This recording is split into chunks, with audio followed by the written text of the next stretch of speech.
আমি অনেক সময় দেখি ওই চেয়ারে বসে অনেকে নামাজ পড়ে। একে তো নির্ভরযোগ্য কোনো আলেম মুফতি সাহেবের ফতুয়া ছাড়া, শুধু কোনো ডাক্তারের সিদ্ধান্তে চেয়ারে বসে নামাজ পড়লে নামাজ হবে না।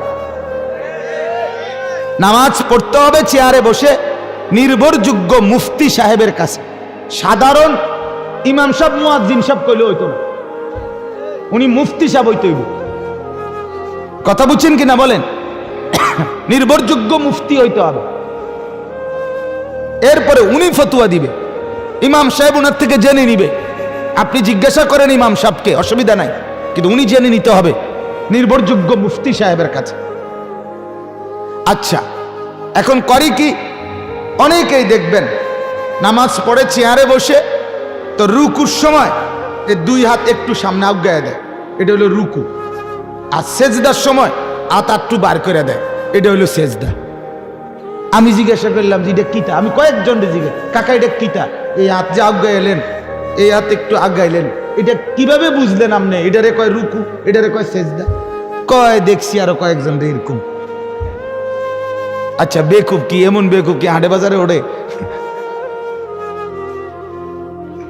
বলেন আপনি এটা কি করলেন? আপনি কারে জিজ্ঞাসা করলে করলেন এটা?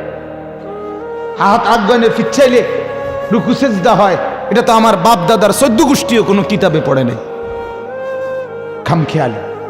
এজন্য আমি অনুরোধ করছি বিষয়টা আপনাদেরকে, প্রতি মুহূর্তে আমরা উলামায়ে কেরাম থেকে নিজের ঈমান, নিজের আমল, নিজের জিন্দেগি, আখিরাত আর পরকালের সামান সাজায়া নেওয়া, জিজ্ঞাসা করে নেওয়া, জেনে নেওয়া, ঠিক করে নেওয়া, মহব্বতের সাথে সম্পর্ক করে নেওয়া, এটা আমাদের প্রত্যেকের পরকালীন মুক্তির জন্য উচিত, অবশ্যই উচিত, অবশ্যই উচিত।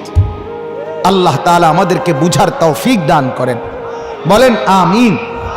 নওজোয়ান ভাই, আপনাদেরকেও বলি, ভাইয়া আপনারা সব যুবক ছেলে দোস্ত, নিজে নিজে জীবন চললে মানুষ হয় না।